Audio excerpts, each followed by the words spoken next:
निधि से धीर हो, वीर बने गंभीर, पूर्ण तैर कर पा लिया भवसागर का तीर।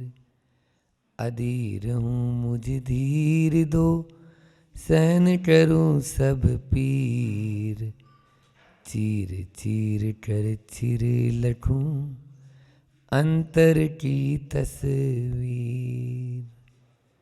बोलिए एरोरा ड्राम के मूल नायक वर्तमान शासन नायक महावीर भगवान की, संत शिरोमणि आचार्य गुरुवर विद्यासागर जी महामुनिराज की, परम पूज्य मुनि श्री 108 दुर्लभ सागर जी महाराज की,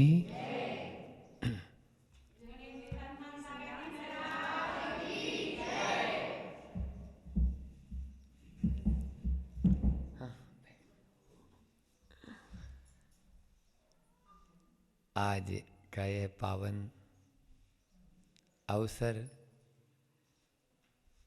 क्योंकि अभी तो ऐसी स्थिति है प्रतिदिन पाँव और पाँव चलने का यह अवसर है। चातुर्मास में तो चलते नहीं है, बाकी समय में गुरु आज्ञा से पदविहार करते रहते हैं। तो पदयात्री और करपात्री, हाथ में भोजन करते हैं तो करपात्री हो गए। एरोरा वालों को भी शायद नहीं मालूम था कि आज की यहाँ कोई 2 मुनिराज की चर्या, आहार चर्या यहाँ संपन्न होगी। लेकिन कहाँ से हम लोग भी चलते हुए भगवान से पूछा कि किधर इधर जाना है, हटा तीसरे क्षेत्र में। बोले नहीं, बीच में एरोरा है, बहुत अच्छा गांव है, वहाँ के लोग भी गुरु भक्त हैं सब, तो बहुत ही अच्छा रहेगा। मुझे और क्या है, गाड़ी में डीजल तो चाहिए ना, बिना डीजल की गाड़ी थोड़ी चलेगी। क्योंकि एक बाबा जी थे, वो बोलते थे कि tank is full, journey is beautiful. क्या बोला? टंकी इज फुल तो जर्नी इज ब्यूटीफुल। यात्रा तभी हो पाती है जब टंकी में डीजल होता है या पेट्रोल होता है या अपना उसका राशन होता है। यहाँ बहुत ही अच्छा छोटा सा गांव, लेकिन बहुत बड़े भगवान बहुत बड़े अच्छे महावीर भगवान का यह जिनालय देखकर मन प्रसन्न हो गया। और बहुत ही प्राचीन जिनालय है। इस प्रकार से यह एरोरा ग्राम में आज आना हुआ। श्रृंखला चल रही है मन के ऊपर कि मन को काबू में कैसे करें। सबसे बड़ा बाबा है ये, इसको धीरे धीरे ही मोड़ा जा सकता है। सम्यक दिशा निर्देशन के माध्यम से, सत्संगति के माध्यम से, स्वाध्याय के माध्यम से निश्चित रूप से हम धीरे धीरे जिधर ये जाना चाहता है उस तरफ से हटाकर जिधर हम ले जाना चाहते हैं उस तरफ ले जा सकते हैं। ब्रह्मांड की सबसे बड़ी शक्ति का नाम है, तो वो क्या है? मन। ब्रह्मांड की सबसे बड़ी शक्ति क्या है? मन है।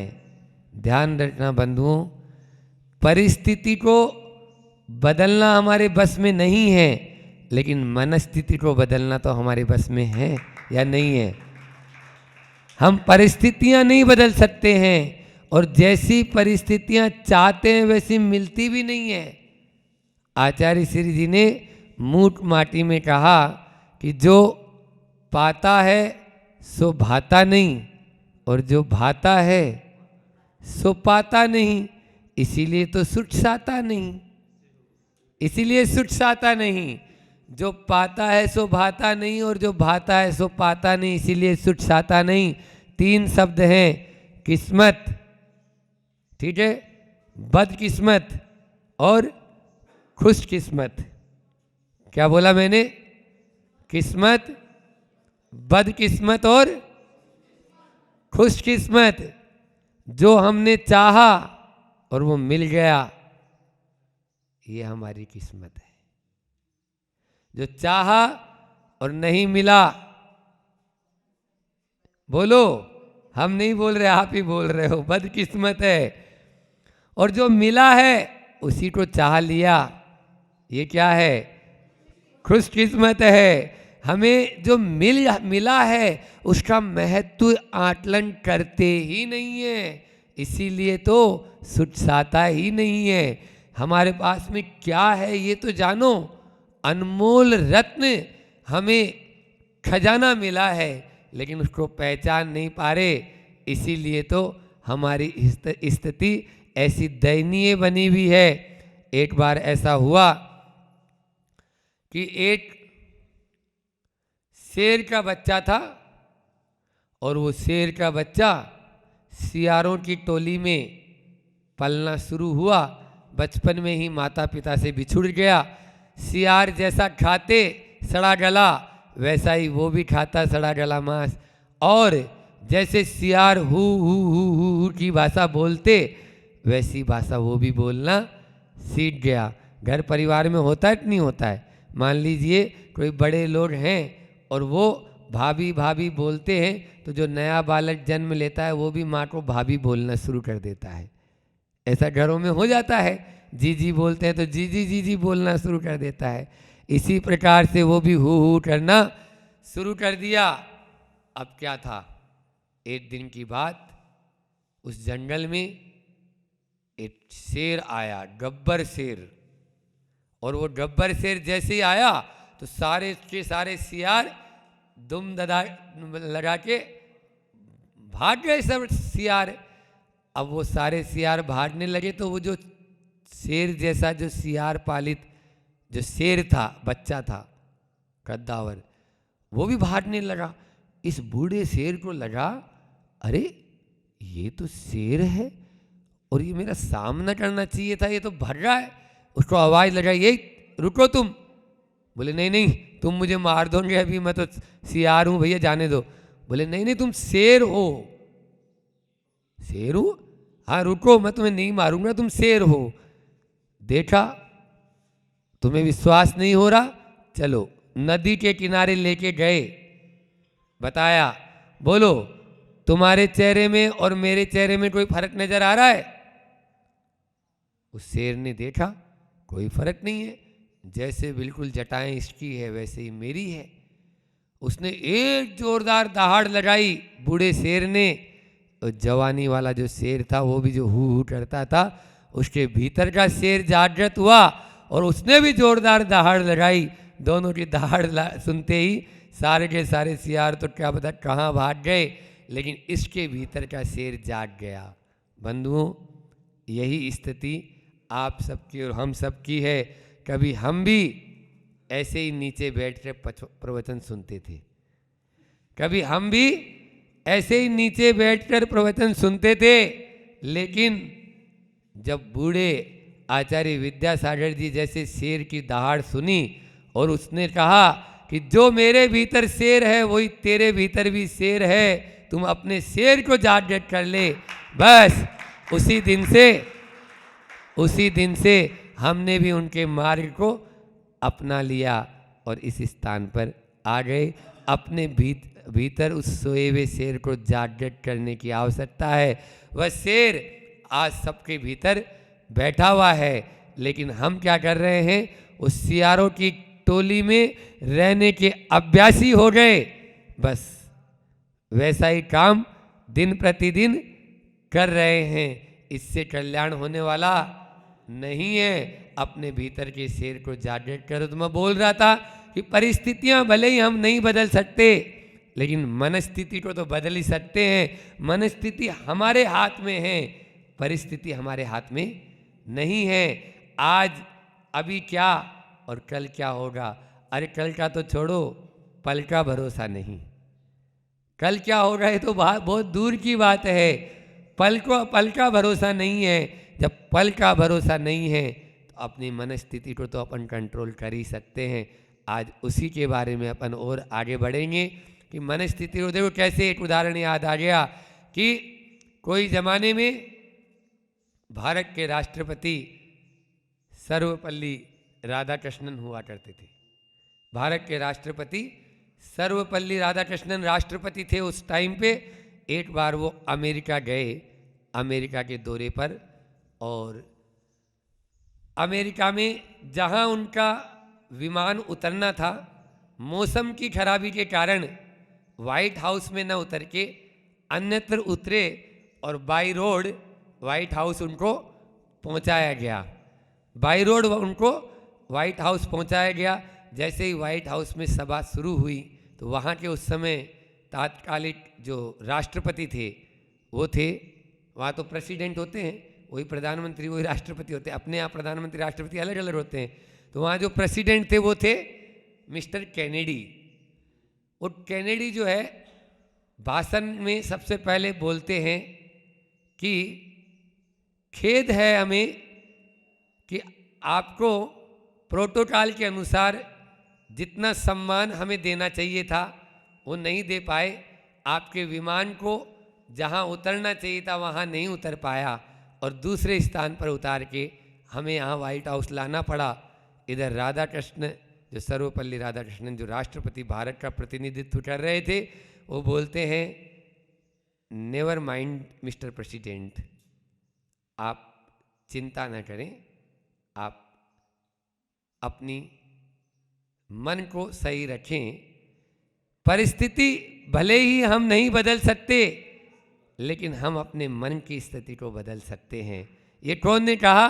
भारत के राष्ट्रपति ने, कि हम परिस्थितियों को भले ही अनुकूल नहीं बना सकते हैं लेकिन अपने मनस्थिति को तो अनुकूल बना ही सकते हैं। इसलिए अपने मनस्थिति को अनुकूल बनाएंगे तभी परिस्थितियां भी अच्छी हो जाएगी।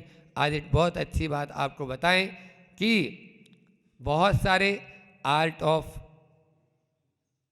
लिविंग के कोर्स चल रहे हैं, बहुत सारी है ना अलग अलग तरीके के ऐसे कोर्स चल रहे हैं, या लॉ ऑफ अट्रैक्शन आदि जो कोर्स चल रहे हैं, या भावना योग आदि चल रहे हैं। इनके माध्यम से क्या है? यही तो है, हम अपने मन को जैसा बना लेंगे परिस्थिति को वैसा होना पड़ेगा, वैसा होना पड़ेगा। हम मन को यदि मजबूत कर लेंगे तो परिस्थिति को तो बदलना पड़ेगा। आप द सीक्रेट करके एक मूवी है, या उसकी रहस्य नाम से एक हिंदी में पुस्तक भी आई है, वो पुस्तक पढ़ें। उसमें आप क्या चाहते हैं? ये आचार्य, हमारे आचार्य तो बहुत पहले लिख के चले गए हैं और बता के चले गए हैं, लेकिन आप लोगों को उनकी भाषा समझ में नहीं आती। जो आजकल के लेखक हैं, जो विदेशी लेखक हैं, उनकी भाषा जल्दी समझ में आ जाती है। इसलिए आप दूसरे लेखकों की किताबें मंगा के पढ़ रहे हैं, और कुछ नहीं है।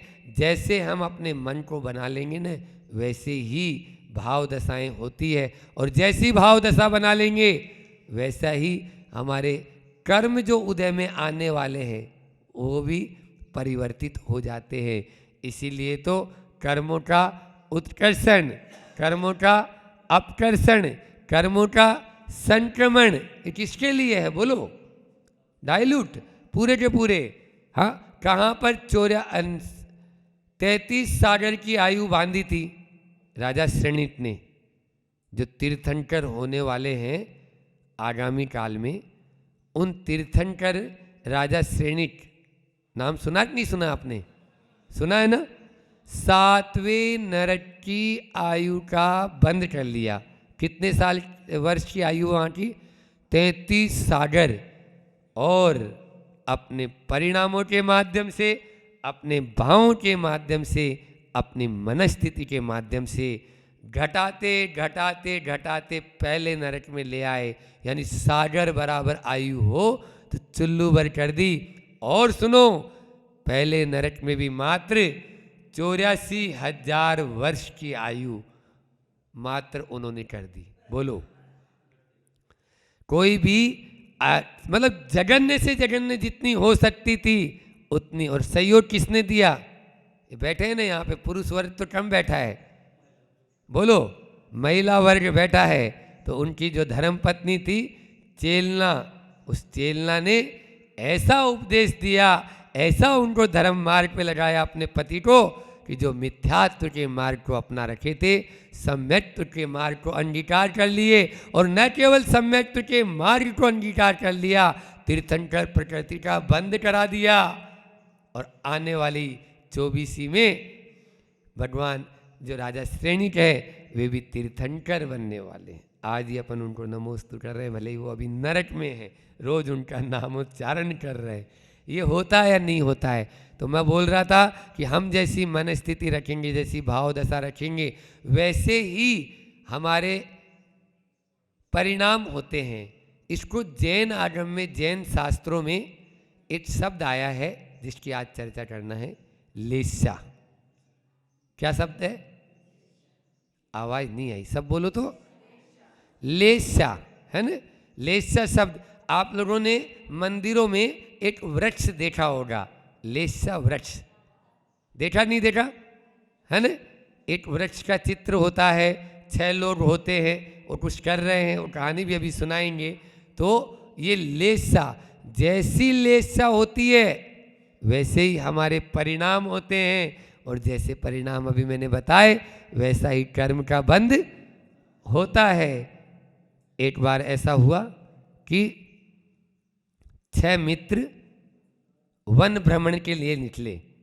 वन भ्रमण का मतलब वन में घूमने चलते हैं। अब घूमते घूमते घूमते घूमते खूब दूर चले गए, रास्ता भी भटक गए।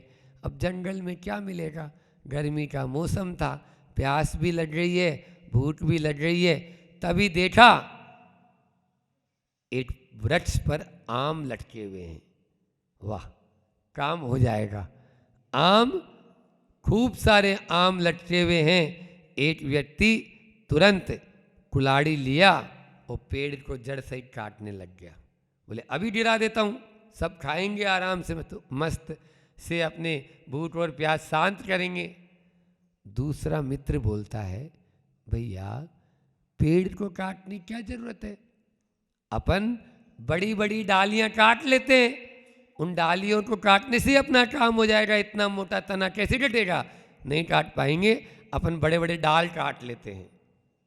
तीसरा मित्र बोला, तुम दोनों का माइंड थोड़ा थोड़ा कम है, अपन एक काम करते हैं, बड़ी बड़ी डालियां क्यों, जिन डालियों पे आम लगे हैं वही काटे ना, दूसरी जिन पे आम लगे ही नहीं उनको काटने से क्या फायदा है?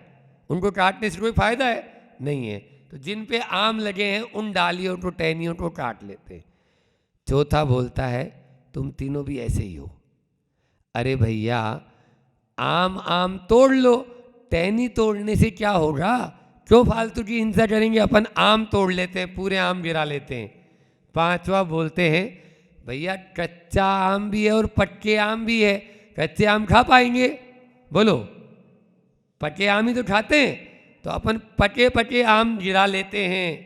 और छठा व्यक्ति जो था वो बोलता है, तुम पांचों के पांचों ही महामूर्खो। अरे मूर्खों, जितने आम चाहिए अपन को, जितना पेट भरना है, उतने आम तो नीचे ही गिरे हुए हैं, इनको उठा लें और अपना पेट भर लें। काय के लिए पेड़ तोड़ना, काय के लिए डाली तोड़ना, काय के लिए टहनी तोड़ना, काय के लिए पूरे फल गिराना? ये 6 तरह की भाव दशा होती है। आगम में इसको सटलेस्या बोलते हैं। नाम है कृष्ण लेस्या, नील लेस्या, कापोत लेस्या, पीत लेस्या, पद्म लेस्या और शुक्ल लेस्या।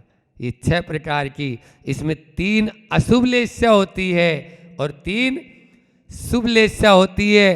कृष्ण नील कापोत ये क्या है? अशुभ लेस्या है।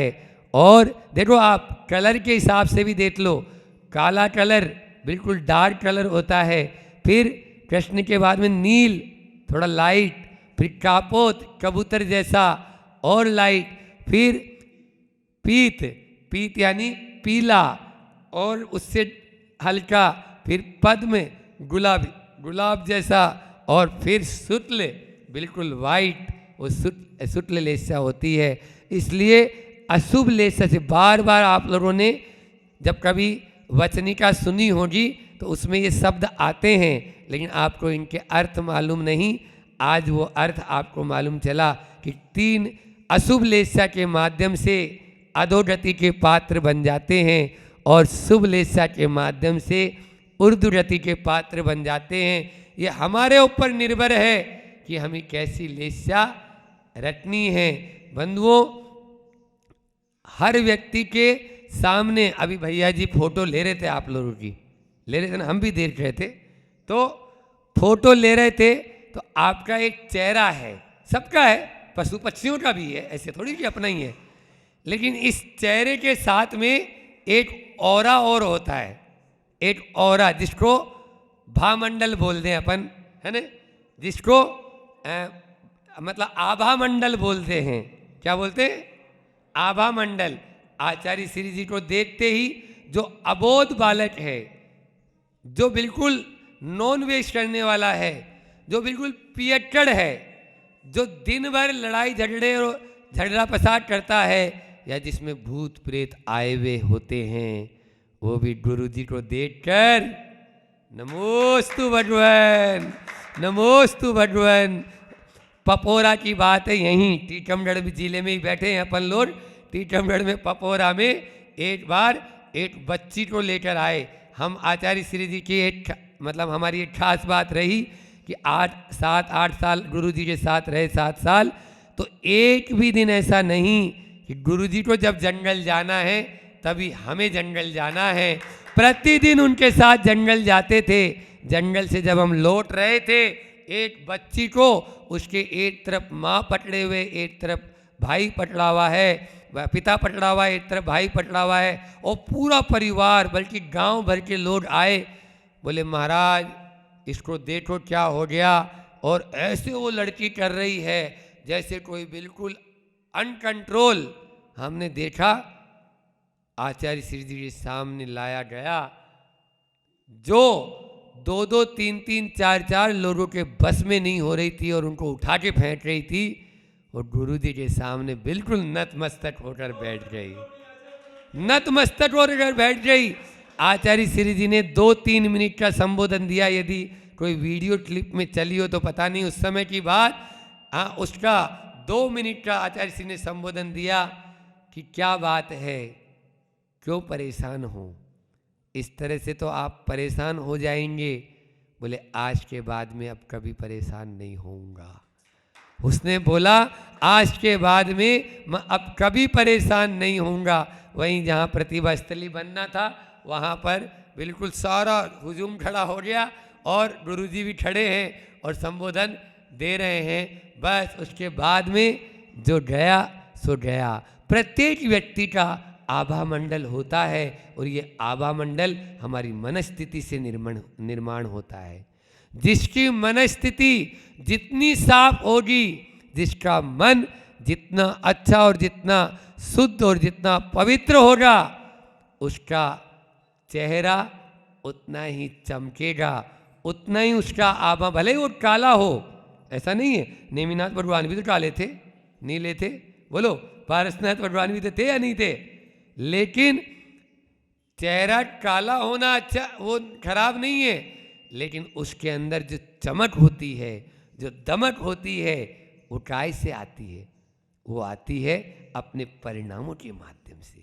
फेयर एंड लवली लगाने के माध्यम से नहीं आएगी कि लगाए जाओ फेयर एंड लवली, या कौन कौन से और दूसरे पोते जाते हैं। वो राजीव दीक्षित चले गए, नहीं तो वो बोलते थे यदि फेयर एंड लवली लगाने से ही कोई गोरा हो जाए तो हमारे गांव की वो भैंस का बछड़ा है, उसको लगा के गोरा बना दो देंगे। इसलिए ये सब हिंसात्मक सामग्री है। इन हिंसात्मक सामग्रियों को कभी नहीं वापरना, कभी काम में नहीं लेना। ये जितनी क्रीम आती है, जितने ये पाउडर आते हैं, जितने ये डिओडेंट चमकाने के हैं, बदबू आ रही है तो लगा लिया ऐसे ऐसे वो फुर करके। पहले नहीं चलते थे हमारे ज़माने में, अब चलने लगे। लोगों का पैसा ज़्यादा हो गया ना, तो इसी में चला जाता है। तो ये सब आपके आभा मंडल को कभी भी नहीं चमका पाएंगे। आभा मंडल को कौन चमकाएगा? बोलो सोनू। हाँ, हमारे भीतर के परिणाम चमकाएंगे। इसलिए वहाँ पर आता है जीव कांड का स्वाध्याय भी मंडी बामोरा में चल रहा था, तो जीव कांड में प्रतिदिन ये लेसा का जब प्रकरण आया, बहुत लंबा प्रकरण, अच्छा है कि किस गति में किस लेसा के माध्यम से पहुंच जाते हैं, या कौन सी गति में कौन सी लेसा होती है। अपन मनुष्य हैं तो ऐसा मत समझ लेना कि हमारी तो शुक्ल लेसा है, आए भले ही हम शुभ लेसा के माध्यम से हैं, लेकिन यहाँ पर आने के बाद में परिणामों को कैसा बना रहे हैं। बोलो, यदि हम उग्र परिणाम रखते हैं, गुस्सेल परिणाम रखते हैं, क्रोध करते हैं, मायाचारी करते हैं, इनके माध्यम से तो हमारी अशुभ लेसा ही होगी ना। और अशुभ लेसा का परिणाम क्या है? अशुभ लेसा का परिणाम निश्चित रूप से अशुभ ही होगा, कभी भी शुभ नहीं होगा। इसलिए इस लेसा को समझना बहुत जरूरी है। ये हमारे मनस्थिति को दर्शाता है। ऐसा भी होता है कि भावों की विशुद्धि के लिए लेसा की विशुद्धि भी होना जरूरी है। लेसा विशुद्धि के साथ में ही हम उत्तरोत्तर अपने परिणामों को आगे बढ़ा सकते हैं, अन्यथा हम आगे नहीं बढ़ सकते हैं। निश्चित रूप से आप सब यहाँ यह मनुष्य जीवन पाए हैं, तो मनुष्य जीवन के माध्यम से अब हमें ऐसा कोई भी परिणाम नहीं करना है जिसके माध्यम से, देखो मान लीजिए अभी फसल का समय है ना हरीश, तो भाई जी, तो मान लीजिए भाव गिर गए और बोरे बहुत सारे हैं, 100 150 200 बोरे रखे हुए हैं आपके बंडा में, और लेकिन भाव नहीं है, तो क्या होगा? लाभ होगा, हानि? और मान लीजिए बोरे आपके 50 ही हुए और भाव बहुत बढ़ गए, भाव बहुत बढ़ गए, तो क्या होगा? बोलो, खूब मुनाफा होगा। तो परिणाम काय का है? भावों का, भावों का परिणाम है। जैसे हमारे भाव हम रखेंगे वैसा ही परिणाम हमको भुगतना पड़ेगा। इसलिए अपने परिणामों को हम नियंत्रण में रखेंगे, तभी ही हम आगे बढ़ पाएंगे। 4 शब्द हैं, याद रख लें, औरंगाबाद वाले भी आए हैं, कि सही सोचें, सुंदर सोचें। पहला क्या बोला मैंने? सही सोचें, सुंदर, क्योंकि सोच ही हमारे जीवन को बनाती है। हम आगे क्या कर रहे हैं या क्या नहीं, वो तो बहुत बात की बात है। आप यहाँ औरंगाबाद से चलकर यहाँ तक आए हैं, तो सबसे पहले मन में विचार तो आया। बिना विचार के तो ऐसा तो है नहीं कि उठाया थैला और चल दिए, वो तो पागल भी नहीं चलेगा, उसके मन में विचार तो पहले आता है। तो सही सोचें, सुंदर सोचें। दूसरा है सही बोलें, सुंदर बोलें। सही बोलें, सुंदर बोलें। जो भी अपन वचन, आप वचनों के माध्यम से ही सारे झगड़े होते हैं। बात ही हाथी पाई है और बात ही हाथी पाँव। आज हाथी मिला था आपके यहाँ आए थे जब? नहीं, प्रातःकाल यहाँ इधर जब प्रवेश कर रहे थे तो सामने से हाथी मिला। मैंने बोला यात्रा मंडल में है, क्योंकि वर्तमान में हाथी देखना भी एक अब यानी जो है ना, आने वाले समय में तो वैसा बताएंगे, देखो ये हाथी ऐसा होता है, नहीं तो चित्रों में ही रह जाएगा। तो इस प्रकार से बात ही हाथी पाई और बात ही हाथी पाँव का मतलब जानते हो क्या होता है? कि एक राजा था, और राजा तो ऐसे होते हैं कि उनको यदि बात अच्छी लग जाए, पसंद आ जाए, चलो एक हाथी दे दो इसको इनाम में। और यदि बात मान लीजिए उनको पसंद नहीं आए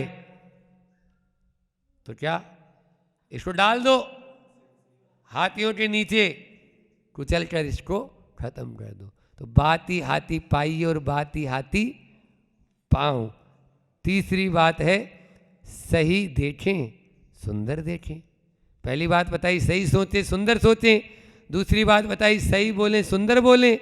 और तीसरी बात है सही देखें, सुंदर देखें। हमें अच्छा देखना है। जैसा नजरिया होगा ना, जैसी नजर होगी ना, वैसा ही नजरिया होगा। ठीक है ना? नजरें क्या बदली, नजरिया बदल गया। और किश्ती ने बदला रुट तो किनारा बदल गया। क्या बोला? नजरें क्या बदली, नजरिया बदल गया और किश्ती ने बदला रुट, तो किनारा बदल गया। एक बार कुंडलपुर की बात है, कुंडलपुर में जब इसके पहले महामस्तकाभिषेक हुआ था तो एक IAS ऑफिसर आए थे, उन्होंने ये उदाहरण सुनाया, याद आ गया कि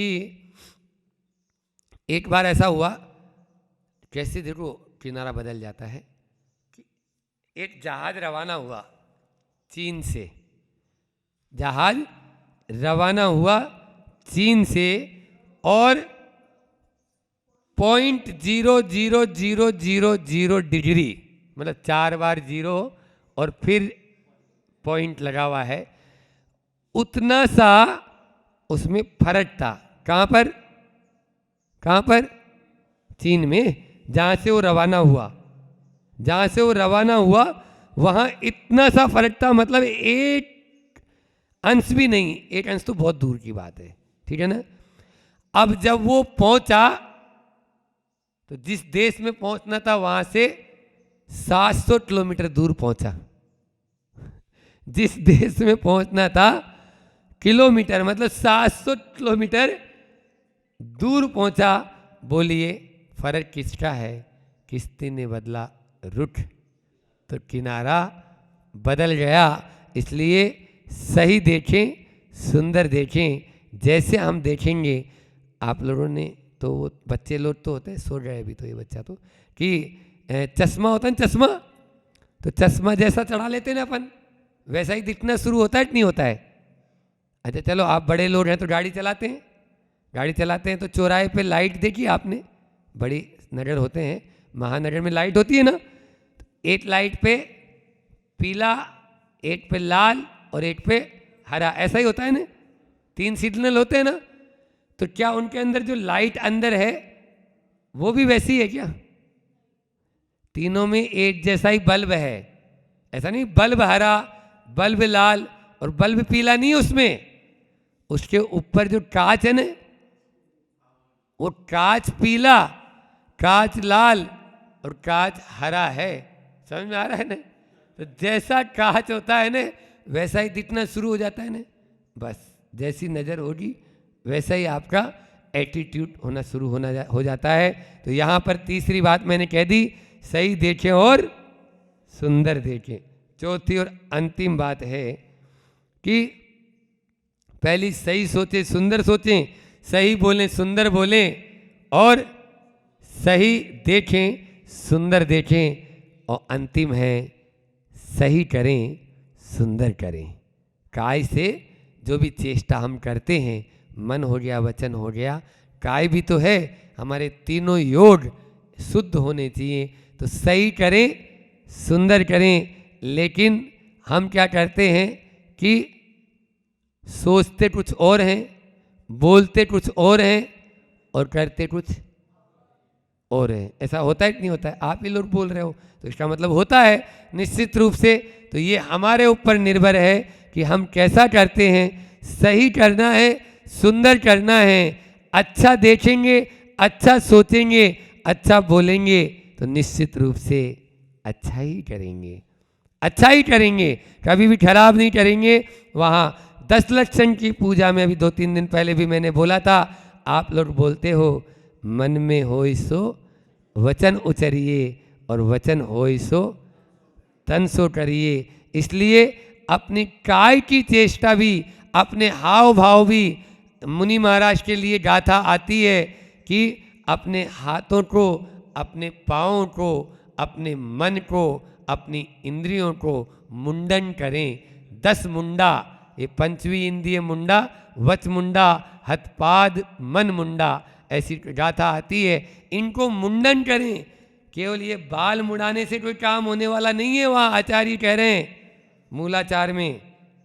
हाँ, ये तो बहुत सारे हमेशा मुड़ाते ही रहते हैं, लेकिन अपने मन को, अपने वचन को और अपने काय को, इनका मुंडन करेंगे तब ही आगे बढ़ पाएंगे, अन्यथा आगे नहीं बढ़ सकते हैं। निश्चित रूप से हम अपना यदि कल्याण चाहते हैं तो इन 4 बातों को फिर से रिपीट कर लें। सही सोचें, सुंदर सोचें, सही बोलें, सुंदर बोलें, सही देखें, सुंदर देखें और सही करें, सुंदर करें। इसलिए अपनी ज़िंदगी को यदि आगे बढ़ाना चाहते हो या ज़िंदगी को सही मार्ग पर लगाना चाहते हो तो इन बातों को जीवन में आत्मसात करना पड़ेगा। इनको आत्मसात किए बिना हम अपने जीवन का कल्याण 3 काल में नहीं कर सकते हैं। इसलिए अपने जीवन को 2 चीज़ें हैं, गुनगुनाते हुए भी जी सकते हैं और भुनभुनाते हुए भी जी सकते हैं। अपने संबंधों में आप मिठास भी घोल सकते हो और संबंधों में खटास भी घोल सकते हो। ये आप पर निर्भर है कि आप अपने कैसे संबंध बनाते हो। संबंधों में मिठास घोलना है या संबंधों में खटास लाना है। अपने जीवन को उत्थान की ओर ले जाना है, गुनगुनाते हुए जीना है या भुनभुनाते हुए जीना है। होता क्या है, मन में हो ठेस तो हर बात बुरी लगती है। मन में हो ठेस, आप कितने अच्छे से अच्छे हो, मान लीजिए अभी हम उपदेश दे रहे हैं और मन में यदि किसी के कोई दूसरी बात पहले से घर बैठी हुई है या आजू बाजू वाले से कोई अनबन है तो वो हमारी बात ध्यान से सुन पाएगा? बोलो। इसलिए मन को पहले सही कर लीजिए। मन को यदि सही नहीं करेंगे तो आपका अभी ग्राउंड ही सही नहीं है, और जब ग्राउंड ही सही नहीं है तो बीज कहाँ बो रहे हो? जो बीज बोएंगे वो भी आपका नष्ट हो जाएगा। जैसे किसान होता है, बीज बोने के लिए सबसे पहले जमीन को समतल करता है, उसमें थोड़ा सा पानी का सिंचन करता है, उसको उपजाऊ बना देता है, तब उसमें अपने बीज का वपन करता है। ऐसे ही जो हम प्रवचन कर रहे हैं या आपको जो उपदेश दे रहे हैं, इसको तभी ये काम कर पाएगा जब आप अपने मन के उस धरातल को उस किसान की भांति बिल्कुल साफ स्वच्छ कर लेंगे, तभी आप आगे क्या कर सकते हैं, अन्यथा कुछ भी नहीं कर सकते हैं। मन को शांत रखें।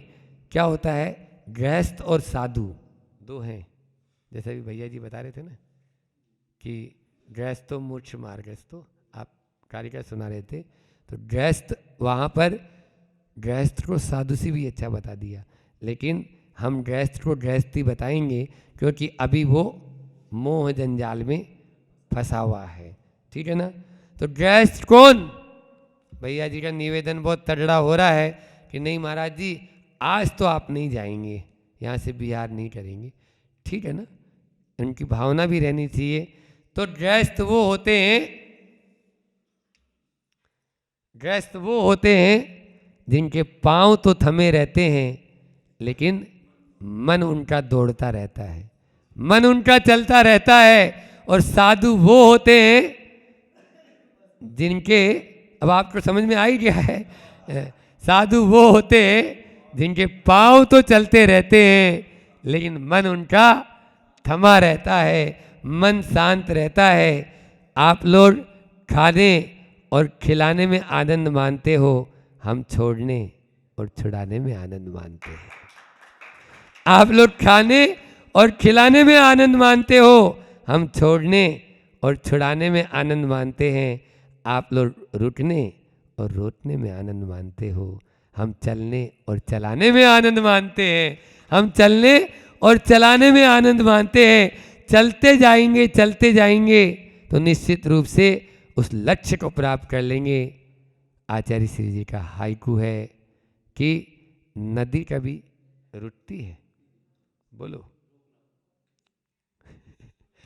नदी यदि रुक जाएगी तो सड़ गल जाएगी, उसमें काई जमना शुरू हो जाएगी। बोलो।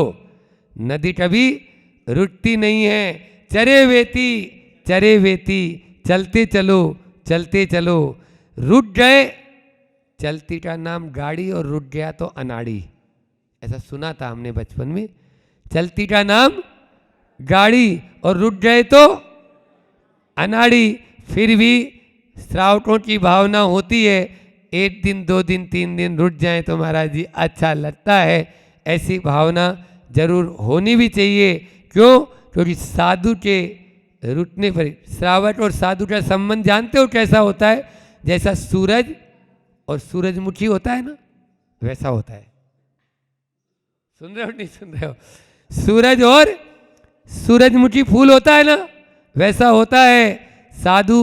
सूरज यदि नहीं आएगा तो सूरजमुखी भी बंद रहता है, और जैसे ही प्रभात होता है सूरजमुखी फूल जो होता है खिल जाता है। और एक बात और बता दें आपके लिए, बहुत अच्छी बात है कि जैसे जैसे सूरज घूमता जाता है सूरजमुखी भी अपना उधर उधर उधर उधर उधर उधर घूमता चला जाता है। इसलिए भले ही साधु आपके गांव में आ पाए नहीं आ पाए, या पहुंच पाए नहीं पहुंच पाए, लेकिन आप तो सूरजमुखी हैं। आप निश्चित जैसे औरंगाबाद वाले ढूंढते ढूंढते ढूंढते यहाँ तक आ ही गए। भले ही अक्षय सागर जी महाराज के पास जाना था, लेकिन यहाँ महाराज जी हैं, चलो यहाँ पे चलते हैं। ये होता ही है, श्रावक की भावना होती है, इतना ही रखते हैं। बंधुओं ध्यान रखना, यहाँ की एक बात सामने आई कि मंदिर में प्रतिमा बहुत विशाल है। डॉक्टर साहब बैठे हैं यहाँ पे, चले गए? हाँ, सब लोग यही हैं। तो प्रतिमा विशाल है। अभी महाराज जी का भी कहना है कि मंदिर भी आपका बहुत ही व्यवस्थित और बढ़िया बना है, लेकिन उसमें थोड़ा सा रद्दो बदल यदि कर दें तो यह मंदिर बहुत ही अच्छा बन सकता है।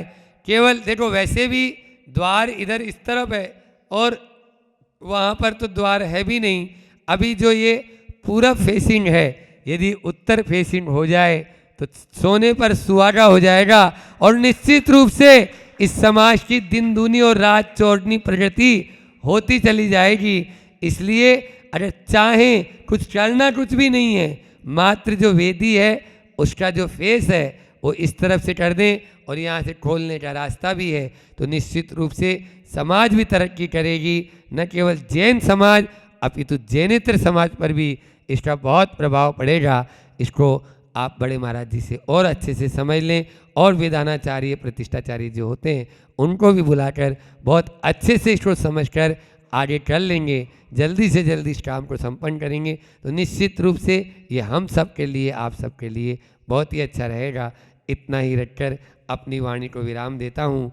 2 लाइन बोलते हैं कि जीवन में अपने वो नहीं होते, जीवन में अपने वो नहीं होते जो तस्वीर में साथ होते हैं, जीवन में अपने वो होते हैं जो तकलीफ में साथ होते हैं। जीवन में अपने वो होते हैं जो तकलीफ में साथ होते हैं।